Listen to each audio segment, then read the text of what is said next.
सतनाम।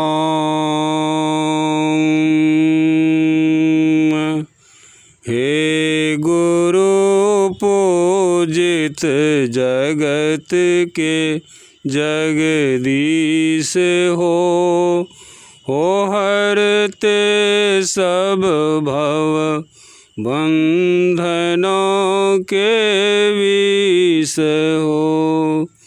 हे संत शिरोमणि अपवर्ग आभाजुक्त हो और भरपूर गुण अवगुणों से मुक्त हो।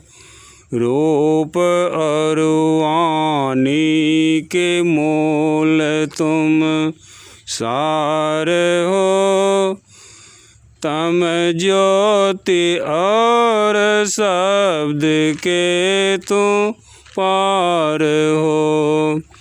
सतगुर लय साधन करत हो शांति हो। है भर गया हृदय जिससे नेह भ्रांति हो। तुम जन तमस धन अंध करते दूर हो। जाति भय कुल त्याग से भरपूर हो। हैं कर रहे जो भक्ति नित मद खोए हो। साहब बरद हस्त उन पर होए हो। तुम्ही सबके विजय व्यापक ईश हो। जो कोई मुक्ति को चाहे वही देव शीस हो। हे गुरु पूजित जगत के जगदीश हो हरते सब भव बंधनों के विष हो। सतनाम। संत तुलसी साहब की वाणी। सखीरी बिरछ पर ताला जहाँ करके न काल। सखीरी बिरछ पर ताला जहाँ करके न काल। बिरछा के जर नहीं पाती वाके दूर दूर डाल। बिरछा के जर नहीं पाती बाकी दूर दूर डाल। सर में सुरति अनवाई कागा किए हैं मराल। संतों पंथ पे पाए गुरु भये हैं दयाल। सर में सुरति अनवाई कागा किए हैं मराल। संतों पंथ पे पाए गुरु भये हैं दयाल। आठवें अटारे माही परे सुन पिया हाल। हिरवा बंक सुर नाला चढ़ी चट चट चाल। आठवें अटारे माही परे सुन पिया हाल। हिरवा बंक सुर नाला चढ़ी चट चट चाल। सुरति गगन घन छाई पिया परे परे ख्याल। तुलसी तरक तत तारी भारी काट ब्रह्म जाल। सुरति गगन घन छाई पिया परे परे ख्याल। तुलसी तरक तत तारी भारी काट ब्रह्म जाल। सखीरी बिरछ पर ताल जहाँ कर के न काल। बिरछा के जर नहीं पाती बाकी दूर दूरी डाल। सखीरी बिरछ पर ताल जहाँ कर के न काल। बिरछा के जर नहीं पाती बाकी दोरे दोरी डाल। साधो सुरत शब्द कमाव। साधो सुरत शब्द कमाव। अधर आसन बैठ कर शून्य ध्यान लगाव। अधर आसन बैठ कर शून्य ध्यान लगाव।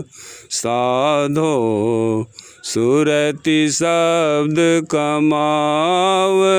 साधो सुरति शब्द कमाव। दो नैन पछो बिंद सो मकरी तार चढ़ाव। मध्याह्न सम प्रकाश अनुभव नाम ही महिमा गाव। दो नैन पछो बिंद सो मकरी तार चढ़ाव। मध्याह्न सम प्रकाश अनुभव नाम ही महिमा गाव। साधो सुरति शब्द कमाव। साधो सुरति शब्द कमाव। तन तरोवर को छारी चलहु पर बिना उरि जाव। बोले विजय विहंग पंथ यह अगम शांति पद पाव। तन तरुवर को छारी चलहु पर बिना उड़ी जाव।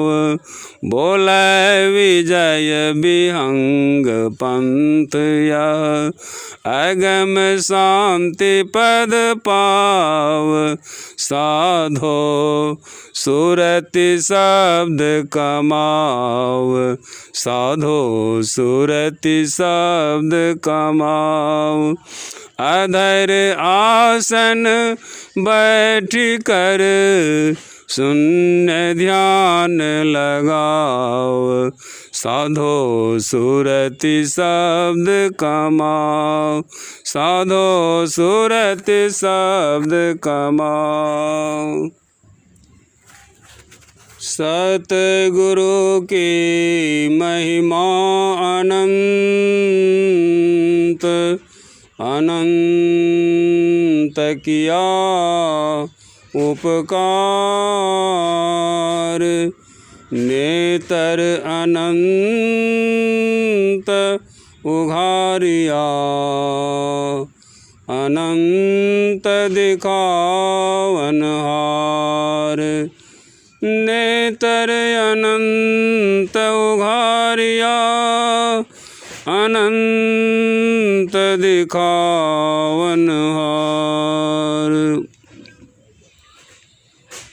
पूज्य संत जन प्रेमी जन, जननी जन, अभी आप लोगों के बीच संत तुलसी साहब के वचन और निजी वाणी का भी पाठ करके सुनाया गया, जिसमें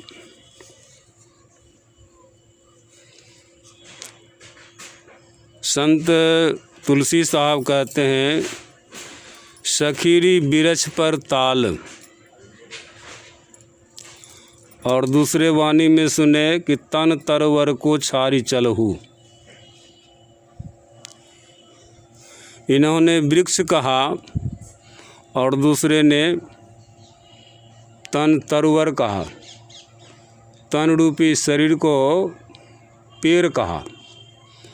वृक्ष में भी पेड़ होता है, लेकिन यहाँ पर तुलसी साहब कहते हैं कि सखीरी, हे साथी, हे प्रेमी, हे सखी, यह हमारा आपका शरीर जो है यह क्या है? यह एक वृक्ष है।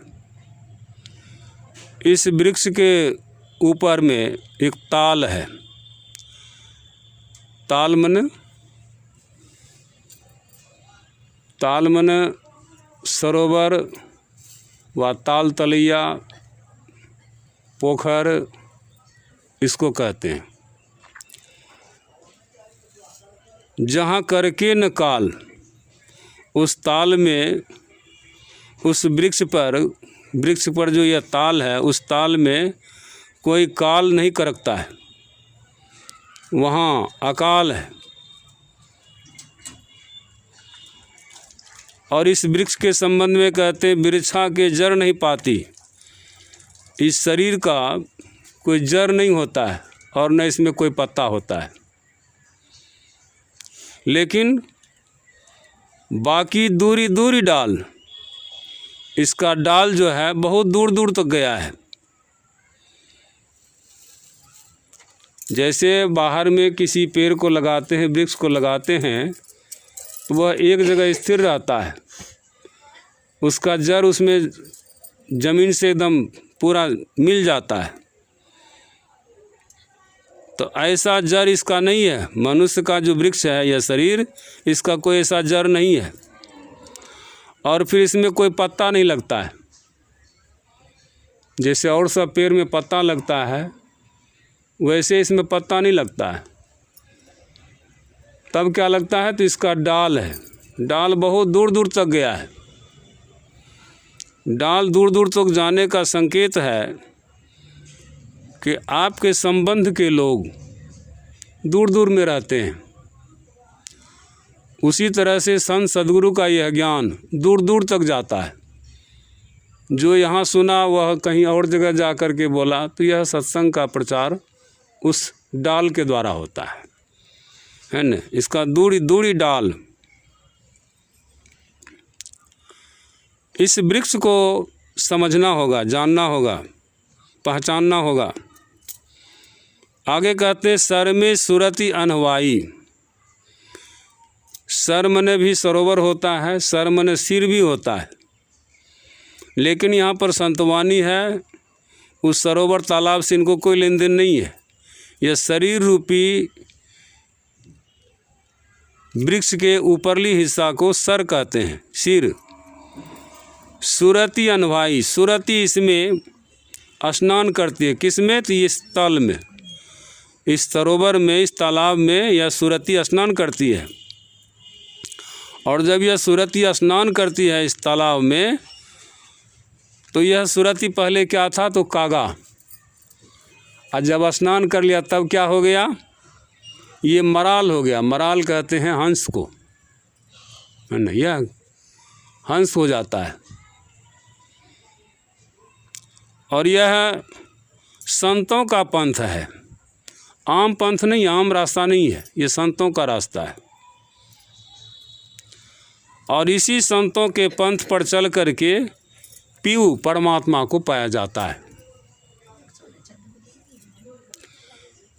तो जो इस अभ्यास को कर कर ऐसी अवस्था में चले गए हैं, तो वे हमको इसका ज्ञान सुनाते हैं, समझाते हैं, तो उनके बारे में कहा कि गुरु भये हैं दयाल।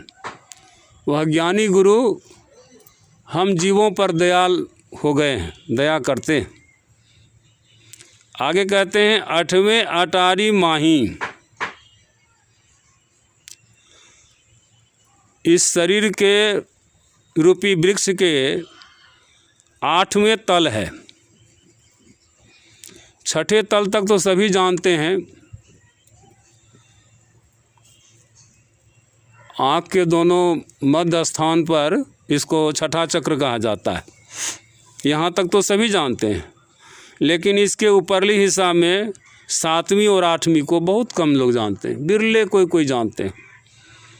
तो उस अटारी में 8वें अटारी में महल भी होता है, और महल अटारी ये दोनों पर्यायवाची शब्द हैं।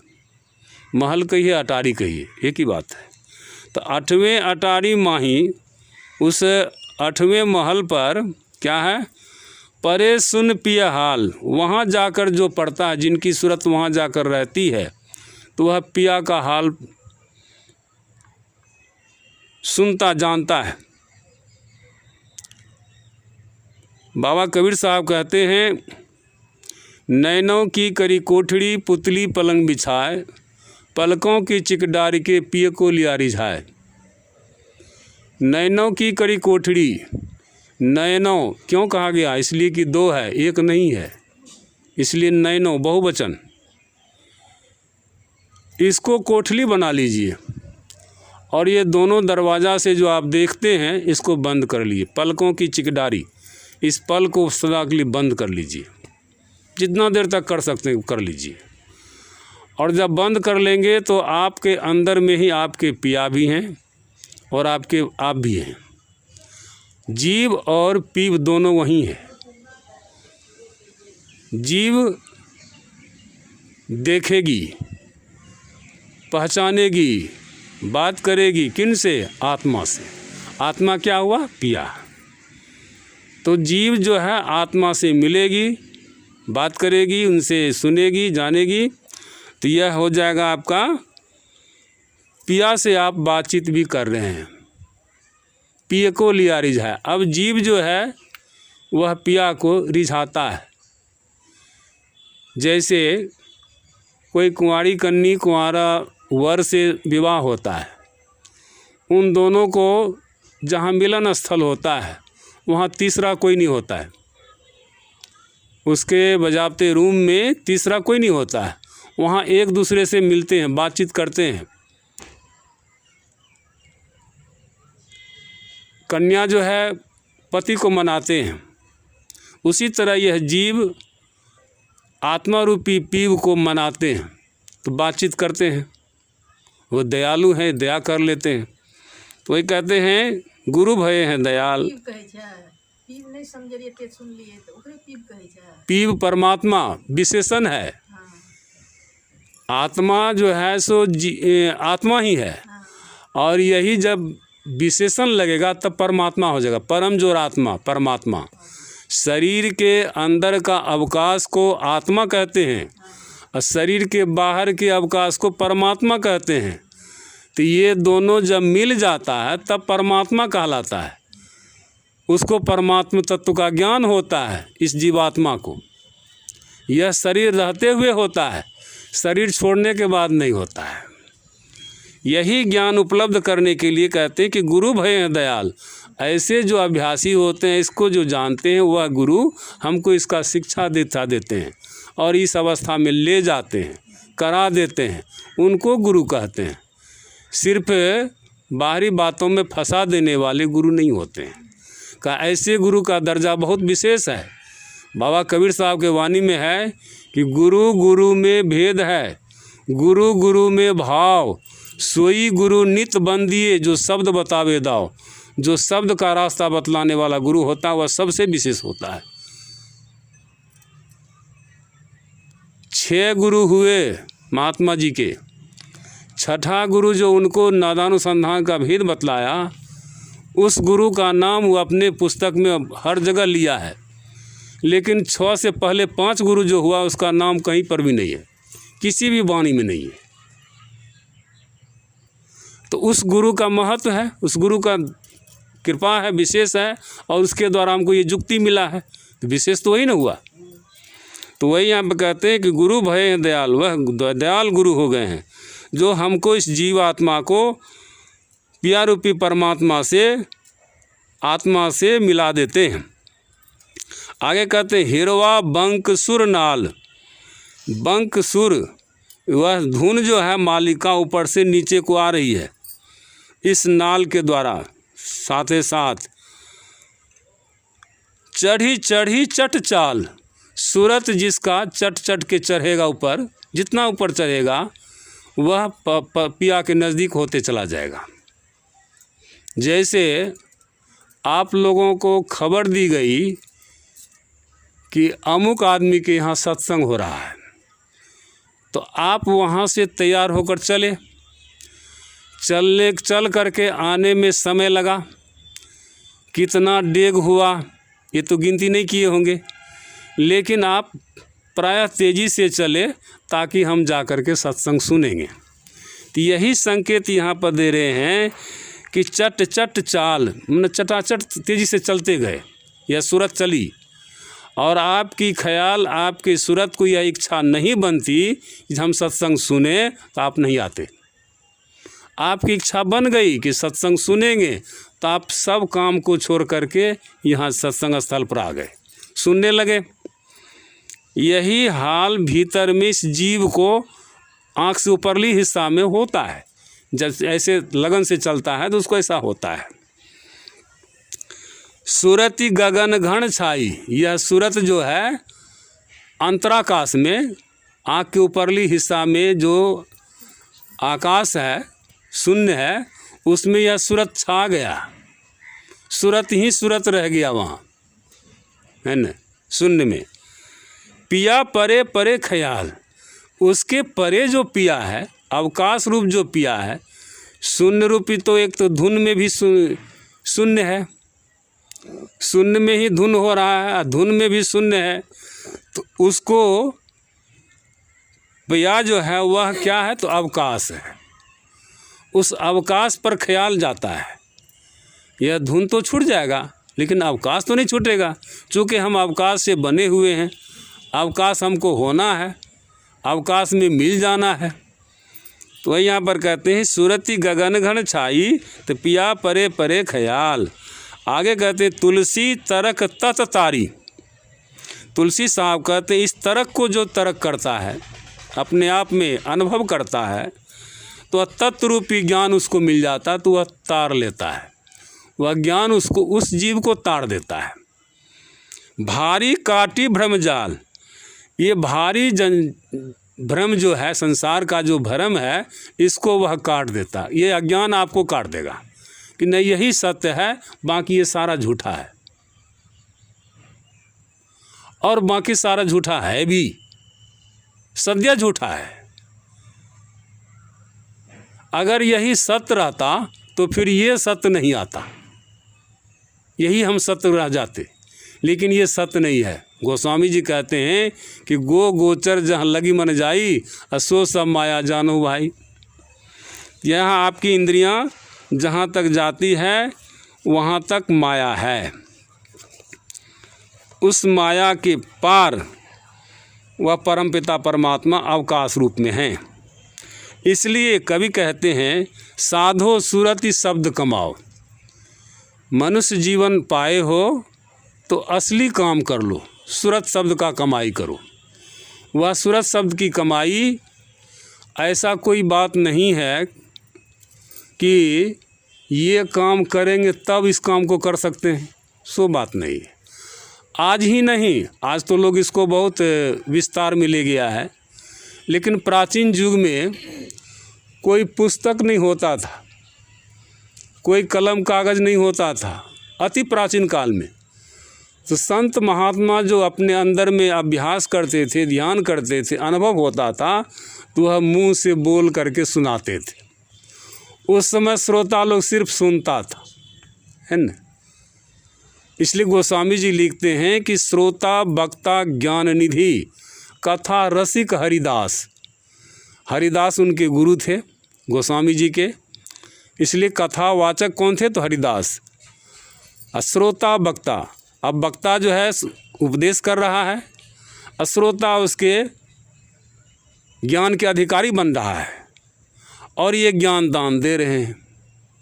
यह निधि है, धन है, बहुत बड़ा धन है न। इसका जो मोल देगा, इसका जो महत्व देगा, उसके जीवन में ये सार समझ में आएगा, बाकी को सार समझ में नहीं आएगा। तो ये कहते हैं कि साधो सुरति शब्द कमाओ, इसलिए सुरत शब्द की कमाई करना चाहिए। अब कोई कहता है कि सीढ़ी दर सीढ़ी चढ़ना है, सीढ़ी दर सीढ़ी छत पर जाना है।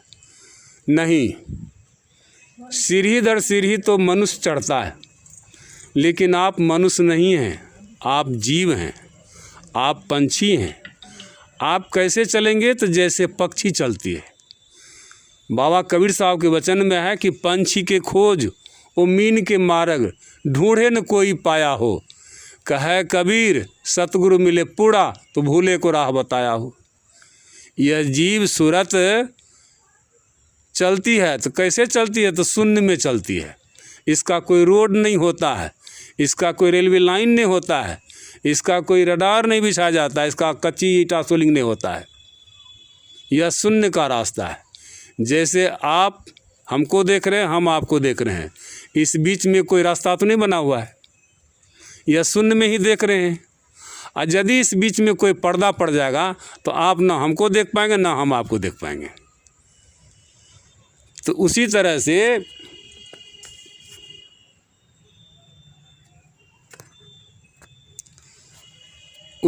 से यह शून्य का रास्ता है, संतों का रास्ता है, आम रास्ता नहीं है। इस पर सब नहीं चलेगा, इस पर जो साधक इसका युक्ति जान करके अभ्यास करेगा वही चलेगा। तो वही चल करके जो अभ्यास के ज्ञान में उस साधक को, संत को ज्ञान होता तो उपलब्ध, तो वह लोगों को सुनाते थे, समझाते थे और अभ्यास कराते थे। यह सबसे पहला यह विहंगम मार्ग का चलाने वाला सुखदेव मुनि हुए। राजा ब्रह्मर्षि जनक के शिष्य सुखदेव मुनि, वेदव्यास का पुत्र, उनको यह ज्ञान मिला था जनक जी से, जिसके बारे में कबीर साहब कहते हैं कि गर्भ जोगेश्वर गुरु बिना लागा हरि को सेव, कहे कबीर बैकुंठ से फेर दिया सुखदेव। जब वह सदैव बैकुंठ गया था तो वहाँ बैकुंठ के द्वारपाल ने पूछा कि तुम कैसे आए, तुमको कौन यहाँ बताया रास्ता आने का? तो कहा हम कोई गुरु दोरु नहीं धारण किए हैं, हम ऐसे तपस्या के बल से आए हैं। कहा चलो यहाँ से वापस हो जाओ, तुमको अंदर नहीं जाने देंगे। वापस भेज दिया था। तब वो अपने पिता से कहा, पिता कहा हम तुम संबंध रखते हो, तुमसे हमको ज्ञान नहीं बताना है। तब उसने जनक जी के पास भेज दिया, जनक जी को उसने गुरु धारण किया। तब फिर कबीर साहब कहते हैं कि जनक विदेही गुरु किया, लागा हरि को सेव, कहे कबीर बैकुंठ में जाय मिला सुखदेव। जब गुरु धारण किया, वह उस समय ज्ञान को उपलब्ध किया अभ्यास के द्वारा और अपने शिष्य को समझाया सुनाया। उस समय जिसमें सुखदेव मुनि सत्संग करते थे, 88,000 ऋषि महर्षि उनके सत्संग में जाते थे सुनने के लिए, और वे लोग भी सुन करके अभ्यास करते थे। इसलिए इतने ऋषि मुनि जो हैं संत हो गए। उस ज्ञान को जब उपलब्ध कर लिए तो उनको मोक्ष हुआ, जा करके वे बैकुंठ में मिल गए। बैकुंठ भी उससे नीचे पर गया, ऐसे अवस्था में चले गए। तो उसी अवस्था में जाने के लिए संत महात्मा कहते हैं कि साधो सुरति शब्द कमाओ। यह सुरत शब्द का अभ्यास करोगे तो जल्द से जल्द शरीर रहते हुए अपने लोक में पहुंच जाओगे, अपना घर में चले जाओगे। यह घर तो यहाँ का यहीं रह जाएगा। इस घर को कौन के जिसने इस घर को बनाया है, उसका बनाने वाला का भी ये शरीर यहीं रह जाएगा, ये भी साथ नहीं जाएगा। सिर्फ इसमें रहने वाला जो तत्व है जीवात्मा, यह उस मालिक में जाकर मिल जाएगा। यह भी कहीं जाएगी आएगी नहीं। फिर उसमें जगह सिर्फ पर्दा हट जाएगा, दोनों एक में एक हो जाएगा। जैसे हमारे आपके बीच में पर्दा पड़ जाए तो एक दूसरे को नहीं देख सकते, लेकिन पर्दा जब हट जाएगा तो दृष्टि कहीं जाएगी? कहीं नहीं जाएगी, आएगी आमने सामने एक मेक हो जाएगा, एक दूसरे को देख लेंगे। ठीक इसी तरह से परमात्मा को देखने की कला से देखा जाता है। ऐसे यदि बाहर में हम कहीं कुछ देखने का ज़्यादा साधन करेंगे तो नहीं देख पाएंगे। अधर आसन बैठकर, अधर अधर कहते हैं होठ को भी, और अधर कहते हैं अध्यात्म में आँख के ऊपरली हिस्सा और आँख के निचली हिस्सा को भी अधर कहते हैं। इस अधर पर जैसे आप जग जाते हैं तो कहाँ रहते हैं? दोनों आँख के मध्य रहते हैं, वहीं से आपको सारे संसार का ज्ञान करते हैं, शरीर का ज्ञान करते हैं। लेकिन जब आप सोने के लिए जाते हैं तो उस समय सबसे पहले आँख बंद कर लेते हैं, धीरे धीरे पैर हाथ शिथिल हो जाता है, और तब क्या होता है तो आप वहाँ से हट करके कंठ चक्र में आ जाते हैं। कंठ चक्र में रहते हैं तो उस समय आप स्वप्न भी देखते हैं, और जब गहरी नींद में चले जाते हैं तब हृदय के छाती के हृदय में चले आते हैं। यह 3 अवस्था में आना जाना आम आदमी का होता है, लेकिन इस 3 अवस्था के परे जो चलता वहाँ तो संतों का रास्ता है। उस अवस्था में जाने के लिए संत जाते हैं। तो 3 अवस्था तजहु भजहु तब भगवंत, ये तीनों अवस्था को छोड़ करके जो भजन करता है उससे भजन होता है, बाकी इससे भजन नहीं होता है। इस तीनों अवस्था में भजन होगा ही नहीं। इसलिए ध्यान करने के लिए, भजन करने के लिए पहले आंख बंद करना पड़ता है, फिर वहीं पर अपने आप को शून्य में टिकाना होता है, फिर वहीं पर मालिक का धुन सुनना पड़ता है। मालिक का धुन सुनते हैं, सुनते सुनते मालिक में मिल जाते हैं। फिर हम प्रभु प्रभु हम एक ही होई, द्वैत और द्वंद्व रहे न कोई, ऐसी स्थिति आ जाती है। तो यह नीचे की ओर आना अधोगति की ओर आना है, और ऊपर की ओर जाना ऊर्ध्वगति में जाना है, अपवर्ग के तरफ जाना है। तो उसी आसन पर बैठ करके अपने आप को ध्यान करना चाहिए। अब कहते हैं कि हम बैठ गए, कितना सुंदर पलंग है, तोशक तकिया है, आसन बिछा दिए, उस पर बैठ गए, ध्यान किए। आप नहीं बैठे हैं, आपका शरीर बैठा है। उस तोशक तकिया पर आपका शरीर बैठा है, आप नहीं बैठे हैं। आप तो इस शरीर में रहने वाले हैं, आप सब जगह विचरण कर रहे हैं। यह बैठना नहीं हुआ, यह तो शरीर का बैठना हुआ। आप शरीर में बैठिए, दोनों आँख के मध्य में जो जहाँ से निकलते हैं बाहर को जाते हैं, बाहर जाना बंद कीजिए, सिर्फ वहीं पर टिके रहिए। कुछ देर टिका के रखिए, टिकते टिकते टिकते 1 मिनट 2 मिनट ऐसे टिकते टिकते आपको रहने का अभ्यास हो जाएगा, तब आप ध्यान पर बैठे हैं। नहीं तो शरीर आपका भले ध्यान पर बैठ गया है, आप नहीं बैठे हैं। आप तो ख्याल से संसार का ज्ञान कर रहे हैं, कौन क्या है कैसे है। तो यही कहते हैं कि शून्य ध्यान लगाओ, तब वहाँ पर शून्य ध्यान लगाओ। कोई मूर्ति नहीं, कोई फोटो नहीं, कोई तस्वीर नहीं, वहाँ पर शून्य ध्यान लगाओ। तब क्या होगा? 2 नैन पक्षु बिंदुसु, दोनों नैन के मध्य पीछे में बिंदु है, वह बिंदु है, एक पॉइंट आप हो जाएंगे। मकड़ी तार चढ़ाओ, वहीं से मकड़ी तार छोड़ते हुए ऊपर से नीचे को आई है, और वहीं से नीचे को और नीचे चली जाती है तो स्थूल में चला जाता है। लेकिन वहाँ जो सिमट गया है, अब इसको उस तार पर चढ़ाइए, ऊपर की ओर चलिए। आप नहीं चलेंगे, आपका सूरत चलेगा। इसलिए संतों ने कहा, सूरती दरस करण को जाती, तकती तीसरी तिल खिड़की, ज्योति बिंदु ध्रुव तार इंदु लखी, लाल भानु झलकी, बजत विविध विधि अनहद सोरा 5 मंडलों की, संत मते की सार भेद यह बात कही उनकी, समझा में ही लखा नमूना, बात है सतहित की। यह सतहित की बात है, यह ज्ञान है। इस ज्ञान के तह में हमको अपने को चलाना है। मकड़ी तार चढ़ाओ, तो वहाँ जब चढ़ेंगे ऊपर की हिस्सा में जाएंगे, तब क्या होगा? मध्याह्न सम प्रकाश अनुभव, वहाँ आपको लगेगा कि दोपहर का धूप जैसा प्रकाश है। वह दोपहरिया का सूरज नहीं दिखेगा, लेकिन प्रकाश ऐसा लगेगा, ऐसा प्रकाश है। और आप देखने वाले को भी आश्चर्य होगा, हम शरीर के भीतर हैं तो यहाँ ऐसा प्रकाश कैसे है? वह प्रकाश ही आप हैं, और उसी प्रकाश में मालिक का धुन हो रहा है, आप जब धुन सुनने लगेंगे तो आप मालिक भी हो जाएंगे। धुन जो सुने धुनी जो हो जावे, ऐसा हो जाता है ना। नाम ही महिमा काओ, वहाँ पर जो नाम का महिमा सुनते हैं, नाम जो सुनते हैं, मालिक का नाम जो सुनते हैं, वह उसकी महिमा को वो गाता है, बाकी क्या गाएगा। तन तरवर को छाड़ी चलू। अब कहते हैं शरीर रूपी तरवर, तरवर माने पेड़, इस शरीर रूपी वृक्ष को छोड़ करके आप चलिए।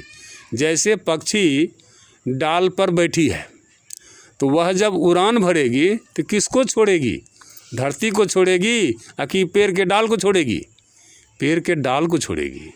तो उसी तरह शरीर रूपी वृक्ष में हम सूरत से, ख्याल से दोनों आँख के मिद में बैठे हुए हैं, डाल पर बैठे हुए हैं, अधर में बैठे हुए हैं। अब यहीं से हम उड़ान भरेंगे अवकाश में, शून्य में सूरत हमारी चलेगी, है न। तो वही कहते हैं तन तरवर को छाड़ी चलहू, पर बिना उली जाओ। वहाँ पर आपको कोई पर नहीं है। जैसे पक्षी को पर होता तो पर के सहारे उड़ता है, लेकिन इस सूरत को पर भी नहीं है, लेकिन है यह कुछ जो यह उड़ने की हिम्मत रखता है और उड़ करके चलता है। बोले विजय विहंग पंथ, यह क्या पंथ है, कैसा पंथ है, रास्ता है, यह विहंग का पंथ है। विहंग माने पक्षी। यही कबीर साहब के वचन में आपने सुना, पंछी के खोज ओ मीन के मार्ग। पक्षी जो आकाश में उड़ती है, विहंग जो आकाश में उड़ती है, यह विहंगम मार्ग है। तो उसका कोई रोड नहीं, कोई लाइन नहीं, कोई रडार नहीं, ऐसा नहीं होता है। वह शून्य के रास्ते से चलता है। मछली भी जो जल में चलती है, तो उसके भी कोई लाइन नहीं होता, कोई रोड नहीं होता है, कोई रडार नहीं बिछाया जाता, लेकिन चलती है। मीन के मार्ग, इसका रास्ता को आज तक कोई पता लगाने वाला लगा नहीं सका है। अगर कोई लगाया है, एकमात्र संत लगाया है, चूँकि संत उस रास्ते पर चलते हैं, है ना, और चल करके अपने केंद्र पर पहुंचते हैं, अपने स्थान पर पहुंच जाते हैं, अपने लक्ष्य पर पहुंच जाते हैं, अपने आप को ऐसा हो लेते हैं। तो वहाँ जा कर के इसको अनुभूति होती है, वे संत हैं। आगे कहते हैं कहे कबीर सतगुरु मिले पूरा। कबीर साहब कहते हैं कि ऐसा कोई सतगुरु पूरा मिलेगा तो वह आपको जो रास्ता भूल गए हैं, रास्ता भूल कैसे गए हैं, आप इधर का रास्ता छोड़ करके दाएं बाएं नीचे का रास्ता पकड़ लिए हैं। फलाने संस्था में ऐसा सुंदर गीत गाया जाता है, इतना सुंदर सजाया जाता है, वहाँ चलेंगे सुनने के लिए। आप रास्ता भूल गए, ये रास्ता नहीं आपका, ये संसारियों का रास्ता है। जौन चाल संसार की तवन साध की नाय, दंभ चाल करनी कहे साध को मत्ताएं। जो दाम्भिक है, ऐसा चाल चलता है, तो वह साधु नहीं है। साधु का रास्ता किधर होगा, अपने अंदर में होगा। संतों ने कहा बाहर भरमन बाल खेल जैसन, अभी अंतर धसो। अपने अंदर में धसिए, अपने अंदर में चलिए। उसी चलने में आपको क्या मिलेगा, अगम शांति पद पाओ। वह अगम का केंद्र में पहुंच जाएंगे, वहाँ शांति मिल जाएगी, आपका काम कल्याण हो गया, आपको मोक्ष मिल गया।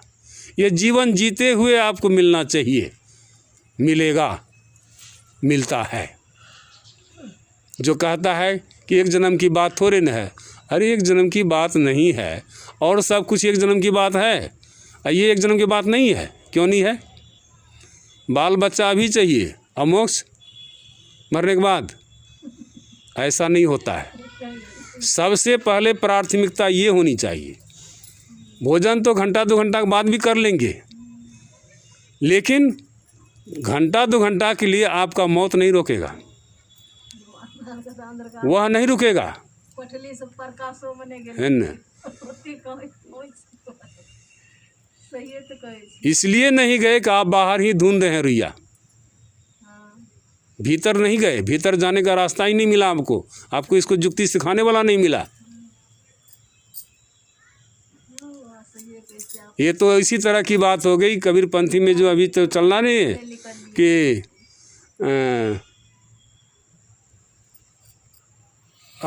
हमको दे दो रुपया पैसा, कान फूकेंगे ऐसा, बाघ चल बनो चा भैंसा। यही बात अभी चल रहा है संसार में, और कुछ नहीं है। सतगुरु सोई सराहिए, जो मनसों सुरत फुटा है, जो मनसों सुरत फुटा है शून्य का ध्यान लगावे।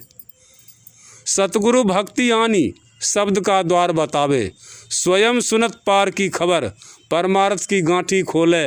हीरा देव ही हाथ, कछु नहीं मांगत मोले। यह दीक्षा देने के बदले मोल नहीं मांगता है, यदि मांगता है तो वह दुकानदारी करता है। यह बिकने वाला चीज़ नहीं है, ये श्रद्धा में बिकता है। इसमें एक पैसा की आवश्यकता नहीं है। हीरा देव ही हाथ, कछु नहीं मांगत मोले। रहत सभन के संग, पर आप सभन से भिन्ना। जैसे छाछ में रह नेनू, साहब को हमको चिन्ना। विजय विकलांग न कोई, क्यों बैसाखी धराए। सतगुरु सोई सराहिए, जो मनसों सुरत फुटाए। आप बच्चे नहीं हैं, लेकिन लोग उदाहरण क्या देते हैं।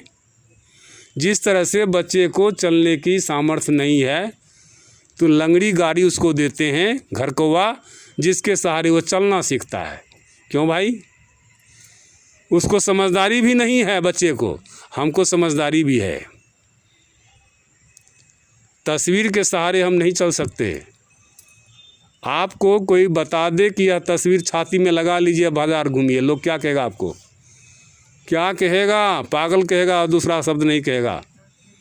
आप शरीर से स्वस्थ हैं, ठीक हैं, अपाहिज नहीं हैं, और आपको बैसाखी धरा दे कोई आदमी, बैसाखी से चलिए, लोग कहेगा कि कल तो ठीक है था, 1 घंटा पहले ठीक है था, अभी तो पागल हो गया है, बैसाखी लेके चलता है।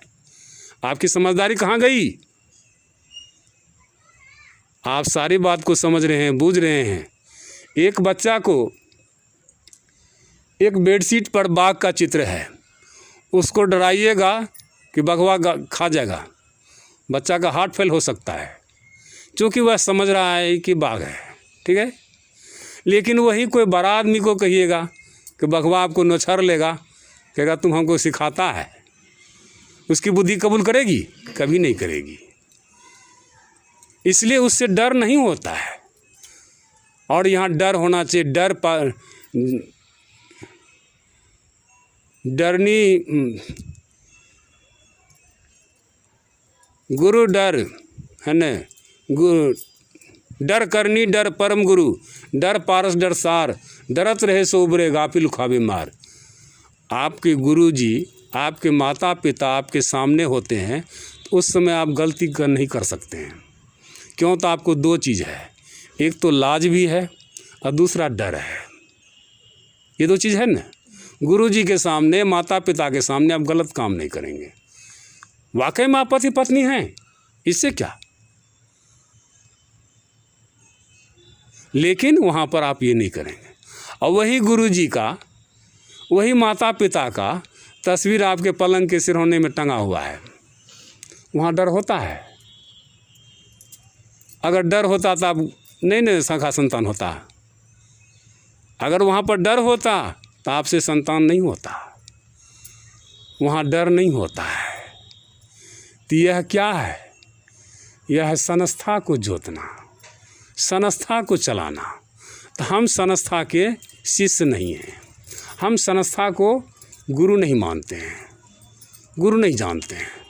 गुरु उसको मानते हैं जो ज्ञान देता है, प्रत्यक्ष में हमको जो गुरु ज्ञान देता है, हम गुरु उसको मानते हैं। गुरु का तस्वीर को हम गुरु नहीं मानते हैं। दुनिया मानता है, माने उसके, हमको क्या झगड़ा थोड़ी करना है। जो संत सदगुरु हमको शिक्षा दीक्षा देता है, उसको मैं संत सदगुरु जानता और मानता भी हूँ। इसीलिए जहाँ मैं सत्संग करता हूँ, मेरे आजू बाजू में कोई तस्वीर, कोई मूर्ति नहीं रहती है, और न रखवाता हूँ। इसलिए मूर्ति या तस्वीर के पीछे आप लोगों का ध्यान बढ़ जाएगा। प्रसाद चढ़ाया कि नहीं चढ़ाया, पैसा चढ़ाया कि नहीं चढ़ाया, फूल चढ़ाया कि नहीं चढ़ाया, अगरबत्ती जलाया कि नहीं जलाया, पानी रखा कि नहीं रखा, ये तमाम तरह से आपके मन में उगिर बुन सुनना शुरू हो जाएगा। और नहीं किया होगा तो आप कहेंगे घर वाले को कि ये काम कीजिए। और हमारे शब्द को आपने कोई वैल्यू नहीं दिया, कोई महत्व नहीं दिया। हम क्या अमृत बरसा गए इस पर कोई ध्यान नहीं, सिर्फ गीत गाने में मस्त हैं, प्रसाद खाने में मस्त हैं। और उस प्रसाद में जानते क्या हुआ है? हम तो आए तो दरवाजे पर पानी रखा हुआ है पैर धोने के लिए, किसी भी सत्संगी को पैर धोइए, आइए आसन बिछा हुआ बैठिए पवित्र से। लेकिन प्रसाद जो आप खोल करके रखे और उस पर जो मक्खी आई, चींटी आई, तो उसका पैर धुलवाए थे। अब मक्खी कहाँ बैठती है? बिष्ठा पर, गंदे स्थानों पर। उसका तो आपने पैर नहीं धुलवाया, आप उस प्रसाद पर बैठाऊ। नहीं, यहाँ की बात नहीं कर रहा हूँ, उदाहरण दे रहा हूँ, मैं उदाहरण दे रहा हूँ। प्राय ऐसा ही होता है, इस बिहार के अंदर में ऐसा ही होता है। फिर पंजाब की बात में नहीं करता। पंजाब में जो गुरुद्वारे में प्रसाद मिलता है तो तरोताज़ा हलवा है न, और उतनी मात्रा में मिलता है कि आपका नाश्ता हो जाएगा।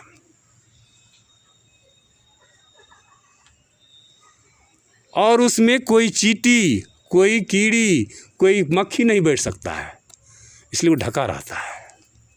वह है प्रसाद। यह तो बाहर में प्रसाद पवित्र मिल गया। अब वही पंजाबी सिखों का कहना है, उपदेश है कि गुर प्रसादी जिन अंतर पाया। यह गुरु का ज्ञान जिसको अंदर में मिल गया, सो अंदर बाहर सुहेला जीव। उसका अंदर भी प्रकाश, बाहर भी प्रकाश, ऐसा उसका सुहेला हो जाता है, उस जीवन का उद्धार हो जाता है। गुरु प्रसादी, यह जुक्ति, गुरु का प्रसाद क्या है? तो जुक्ति, जिस जुक्ति से हम भवपार हो जाएंगे। कबीर साहब के वाणी में कि सत्य नाम के पट सरे देवे को कचनाए, क्या ले गुरु संतोषी हवस रही मन माए। वह उस सतनाम का जो धुन बतला दिया, सुना दिया, जुक्ति बतला दिया, उसको गुरु माना। ये संत पलटू साहब के वाणी में है, धुन आने जो गगन का सो मेरा गुरुदेव। हमको जो अंतराकाश का धुन सुना दे वो मेरा सदगुरु हो सकता, बाकी नहीं हो सकता है। सो मेरा गुरुदेव सेवा में करियो उनकी, शब्द में गलतान अवस्था ऐसी जाकी। जो इस शब्द में मस्त है, उनकी जिनकी ऐसी अवस्था हो गई है, वो हमारा गुरु हो सकता, बाकी गुरु नहीं मानता। ऐसे महापुरुष के तस्वीर भी होगा तो मैं उसको गुरु नहीं मान सकता।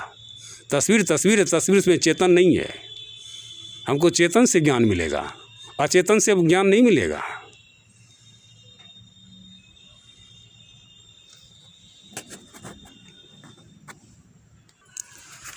गुरु साहब की आरती की जय, संत हृदय और आसन दी जय। जाघट ज्योति झकास करी जय, पूरे गुरु दर जाय परी जय। संत के घर में सदा दिवाली, तेल तूल बिन दीपक बारी जय। वा बिच शब्द बजय बहु तेरा, तामा सार शब्द गहिली जय। होय महासुखी जीवन, जाका मूल भेद पा भक्ति रस भी जय। विजय विमल आरती भव नास, सेवा भाव साहब अपनी जय। गुरु साहब की आरती की जय, संत हृदय और आसन दी जय। आरती की जय संत चरण की, यही उपायन आन तरन की। संत के जस हरि श्रीमुख गावै, संत के रज ब्रह्मा नहीं पावै। संत चरण बैकुंठ है लोचत, संत चरण को तीरथ सोचत। संत राम में अंतर नाही, एक रस देखत दो माही। लक्ष्मी है संतन की दासी, रज चाहत कैलाश की बासी। कोटि मुक्ति संतन की चेरी, पलटू दास मूल हम हेरी। आरती